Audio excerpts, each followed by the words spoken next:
Hi, my name is Peter Doyle. I'm the CEO and Managing Director of Evolve Power Limited. I'm joined by Will Bridge, our Chief Development Officer and an Executive Director at the company. Evolve Power Limited is based here in Calgary, Alberta, Canada. We are building a large energy storage platform. We're currently unlisted, although we're a public company based out of Australia. So thanks for having us, Matt. Peter, good to see you again. It's been a while, and I know you've been trying to resolve a few matters in Alberta, but today we're going to talk about Tent Mountain pumped hydro storage. What is that, and why are you doing it? Sure. So the company began 6 years ago here in Alberta, and we're progressing coal mines here, but we ran into some pretty significant headwinds in 2021. And the company changed its tact in 2022 formally to turn the legacy assets at Tent Mountain coal mine into a very large pumped hydro energy storage system. Will and his cohort of experienced electricity people here in Alberta came and looked at the project late 2021 through 2022. We did a pre-feasibility study. And now we've fully transitioned the company away from coal, and we're 100% focused now on this energy storage. And there's huge opportunities here in the Alberta market, which is quite unique here in North America. Right. Okay. And just one question about the coal project, and we'll move on. I appreciate your discussions, negotiations with the Albertan government. So there's only so much you can say until things are resolved. Which is those conversations ongoing.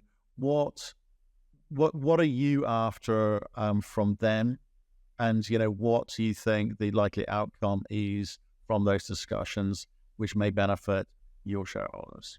Yeah, sure. We've made a legal claim against the government here. We did that earlier this year. We believe our claim is very, very strong. The government wholly stopped us developing those assets. And some of those assets we own freehold. So, we believe strongly in our claim. The timelines, unfortunately, are unclear, Matt. We're in deep discussions with the government. Obviously, they're quite delicate, but it'll be a significant length of time until that's fully resolved.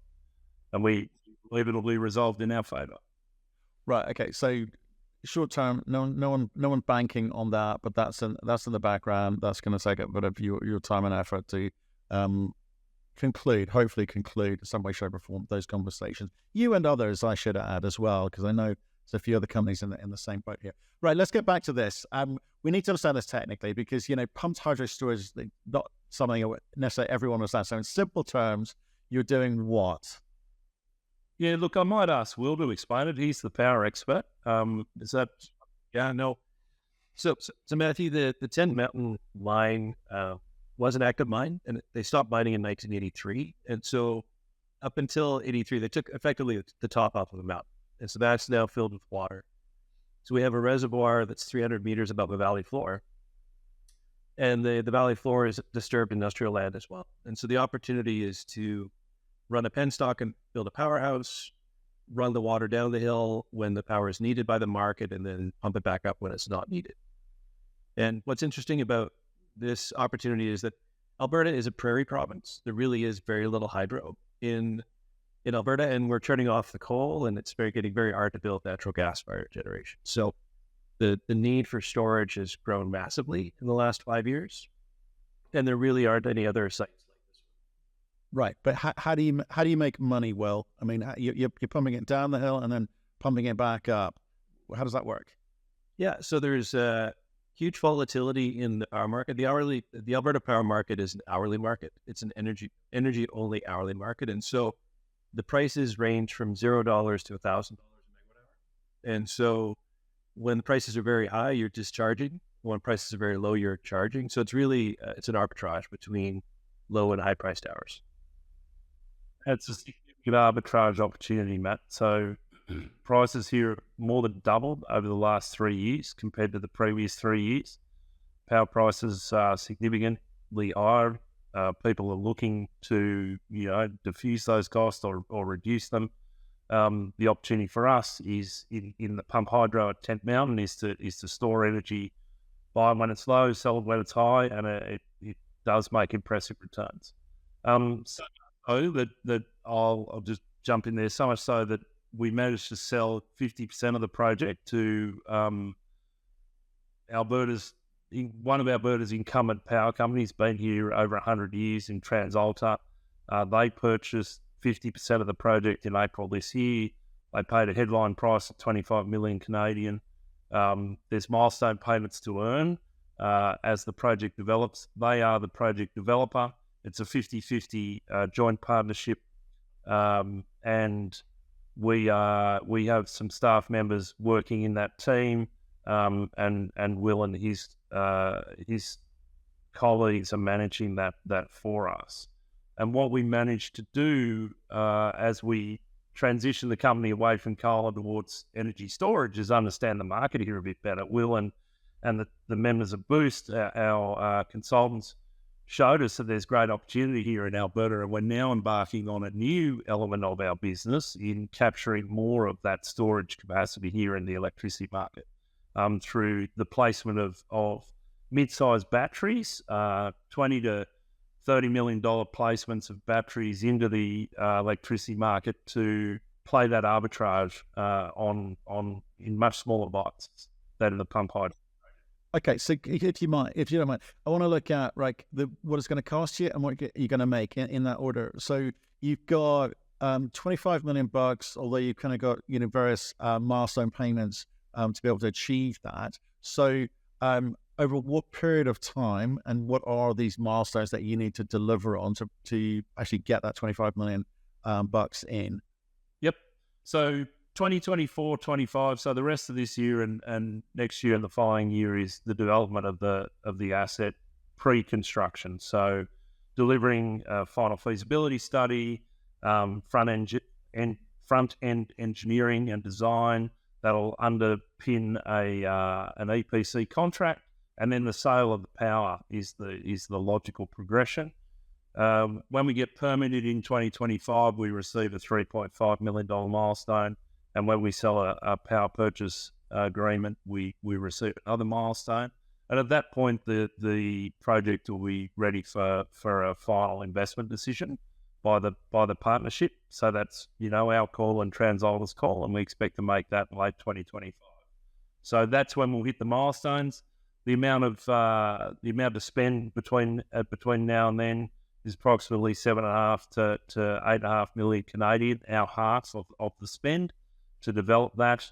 And then it's 3 years of construction. It's approximately $1 billion of investment, and then it'll spin a healthy return for the next 50 to 100 years.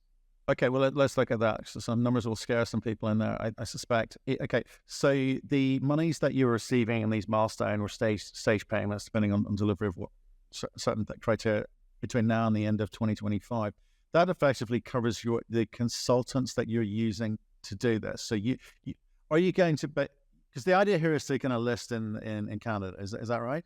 Yeah, that's what we're looking at right now, Matt. We as because we changed our business, the ASX asked us to delist at the time and reorganise our business, and we're doing that. We've just completed a trip to Sydney, talking to major shareholders, potential new investors, and our brokers down there about a possible relisting on the ASX, and we're also looking at up here on the TSX.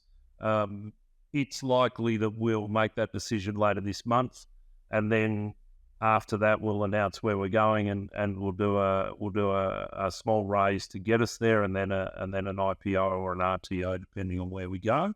Will be completed toward the end of this year. Is the current timeline? And that part of that decision, is that part of that decision making whether you dual list or you basically reapply to on the ASX again? It's unlikely that we'll dual list straight away. We've got the cost, yeah. Yeah, exactly. We've got circa 450 shareholders in Australia who, I think it's something like 96% of our shareholders are Australian domiciled, and we've got a key part of what we're trying to deliver is liquidity, an opportunity for liquidity for those shareholders. They invested in a public company, and we're trying to deliver on that as soon as possible. But at the same time, we want to be stepwise and make sure that we're rebuilding this business such that it's sustainable and ultimately profitable. Right, but it's a bit early to because it's too early to say what they're going to get out of it. Obviously, there's a few steps to get through, and we'll come back to that if you come back on the platform. I hope you do. So with the listing on the TSX, there will be a raise to get new investors in. That's the purpose of it, presumably. Correct. This is a Canadian-centric project now. When we were delivering on developing metallurgical coal mines, it's a familiar thing for Australia. It's the biggest exporter of metallurgical coal in the world. The export market, it's a global market once the coal hits the ship, and people understand it. This now, our new aim of this company is very Alberta centric. The Alberta market is unique in Canada. It's the only fully deregulated market and energy only market. So it's the only opportunity to do this in Canada.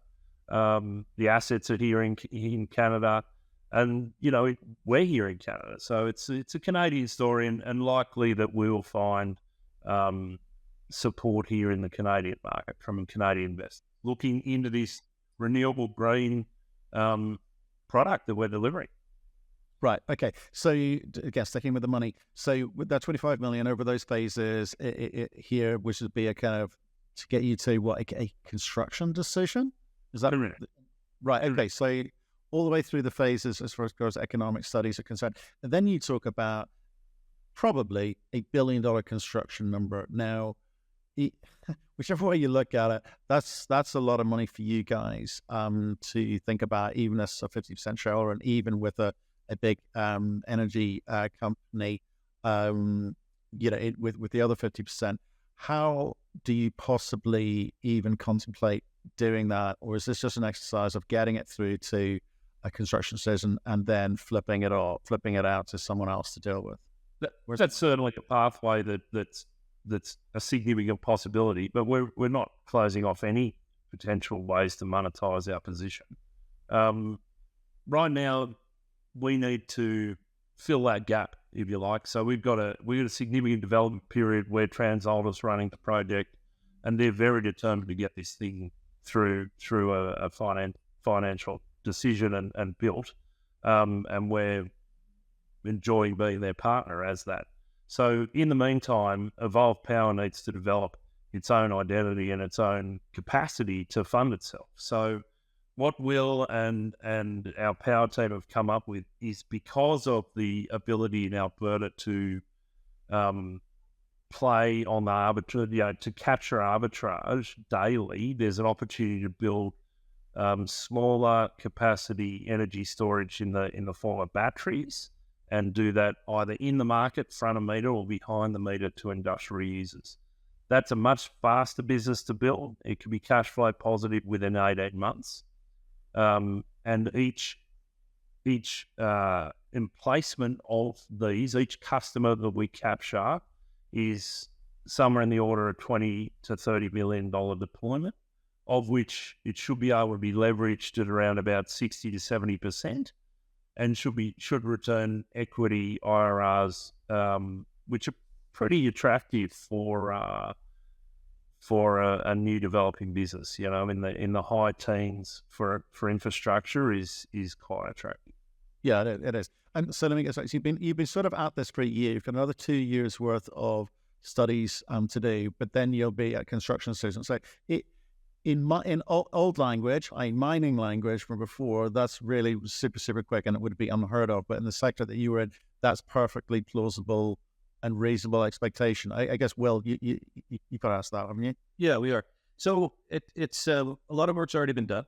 A lot of the environmental, so the critical path for permitting is often gathering the environmental data, and that's been largely done with the development. So all of that information can be leveraged for the power project. And so really the critical path now is just completing the engineering. And so know that the timelines for this are very sort of commensurate with a natural gas fired power plant. And so it's quite knowable in this market. Right. Okay. So Peter, again, I'm just trying to think like $1 billion, even if you're responsible for coming up with 50% of that, or will you get a bit? You'll get a bit of help presumably from your partner as well, because their balance sheet is significantly larger than yours. Do you think that you're clearly not going to end up with 50% of this thing in terms of that kind of dilutionary period? How do you mitigate getting diluted down in terms of the way that you get money in, the type of money that you get in, maybe some contracts that you can actually, maybe get some kind of agreement on before you actually start building this thing? I mean, what are the options available to you so that you hang on to as much as possible? So this year's funded, Matt, and 2024, 25 is not, and we're seeking 10 million for that gap, right? So that's what the relisting's for, is to fund that gap, and therefore we will be able to we will be able to get to the final investment decision holding our 50%. At that point, you have an EPC contractor locked in on cost. You have a power purchase agreement that's sold for the first, for the payback period of the capital required. You've got to come up with half your funding, which we assume is around 500 million, being half of the total cost. And at that point, leverage is available to you, significant leverage, because it's an infrastructure project. And we expected that at that time that the equity component will be available to us in the marketplace from funds like, the large pension funds up here looking for a 50+ year investment that has a strong return. Okay. And how do we value this company now and through the study phases and at the point where you make a construction decision? Because it's obviously quite small now. We're not going to include any kind of potential upside of payments by the Albertan government on the coal component yet, but I think most people would not know how to value something like this. So what should we be looking at? Yeah, well, look, first up, it's the option value to be involved in a very large renewable energy project in a market that supports it. And those opportunities aren't that common. We've just had the validity of TransAlta purchasing their half for $25 million. So first off, the headline would have to be around that number. On top of that, we're working with Will and the team from Boost on this battery energy storage play in Alberta, and we believe that we'll have our first customer by the end of the year.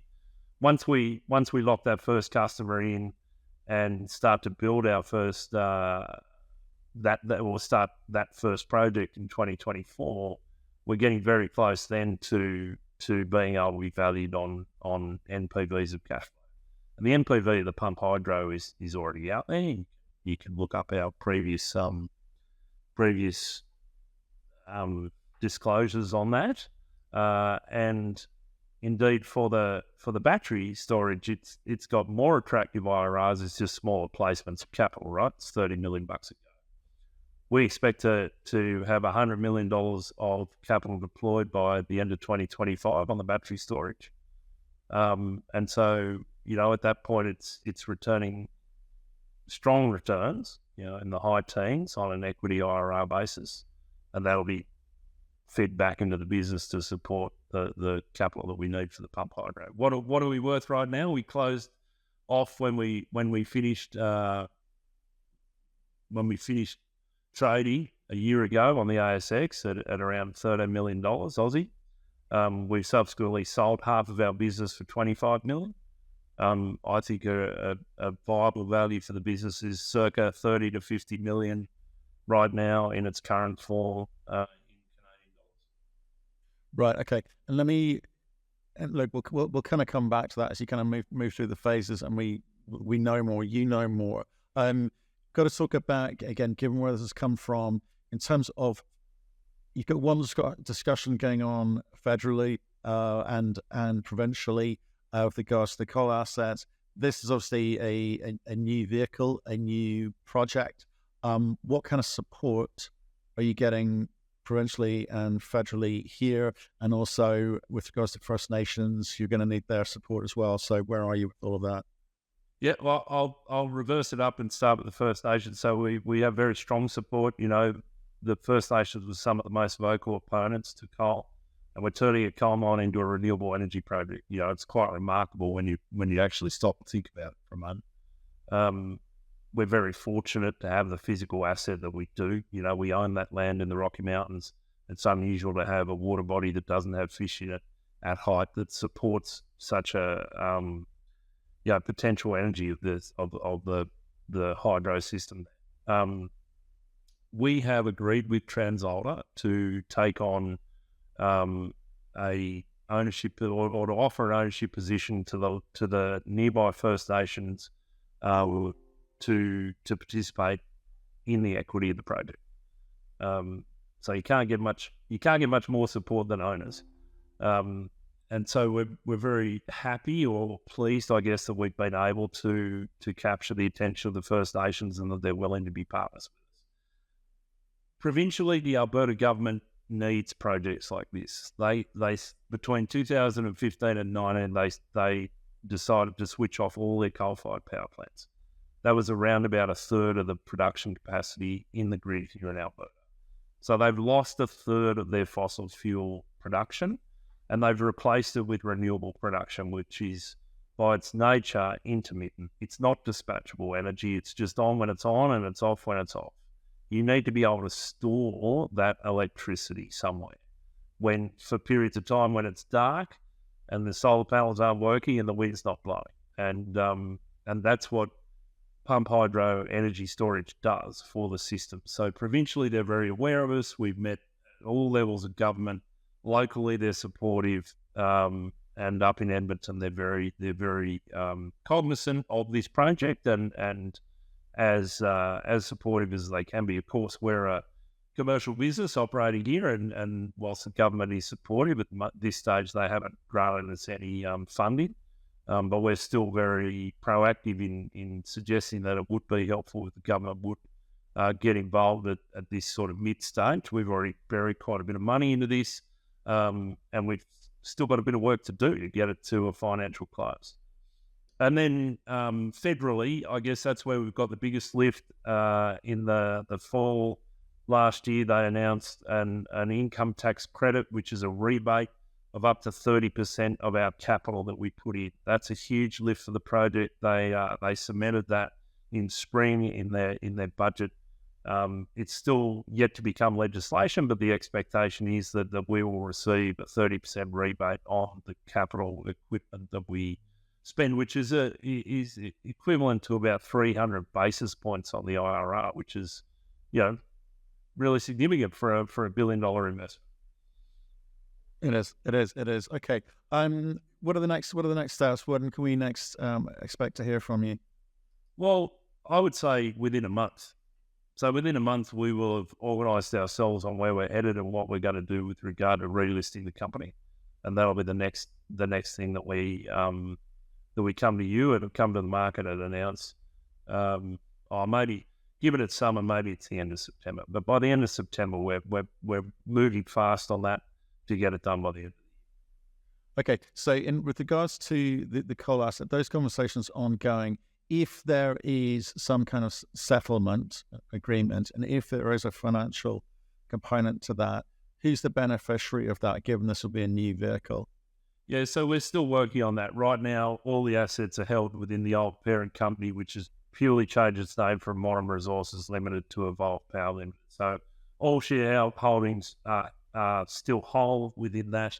It is logical that when we relist that it'll be spun out into its own vehicle. And so that each shareholder will get a return of capital by way of an in-specie distribution. So they will hold the same percentage the same percentage shareholding that they have right now in Evolve Power. They will have within the special purpose vehicle that holds the coal assets. But the coal assets and the power assets will be completely separate. Right. Okay. The reason I ask, because some of the numbers I've heard from you and companies like you who are in negotiations with the Albertan government are significant, because the NPV on some of these projects was, in the billions. So it'll be long and drawn out, I'm sure, but at some point it'll be interesting to sort of see what that looks like, and obviously where that then goes. No one's holding their breath yet, but we'll see. Okay. it's been a difficult, disappointing ride. You know, you don't move country as a miner to go suing governments. That's not what we intended to do, but it's where we've ended up.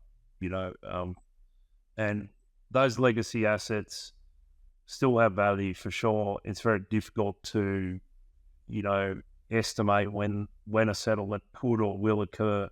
But I would say it's more like 12 months than 2 months for sure. Right. Okay. And given what you've learned over the last year, and with people like Will and consultants from outside, are there more opportunities like this out there? So in the Alberta market, the 10 Mountain Pump Storage project is unique. So, and it's actually what makes it so valuable is the fact that there's a one-up. The other platform that we've been talking about, the lithium-ion platform that could be deployed in smaller pieces, is a new market in Alberta. It hasn't been needed before because we've got all the coal-fired generation, but it's needed now. So even though the market's been deregulated for 25 years, this opportunity is a new opportunity for everyone, and so that can be replicated. Okay, interesting. Look, guys, I appreciate you coming on. I know it's been a sort of difficult period, but light at the end of the tunnel. Looks like a project coming together, and obviously with a significant partner on their balance sheet to boot. So appreciate your time. We'll see you over the next couple of months. Excellent. Thanks, Matt. Thank you.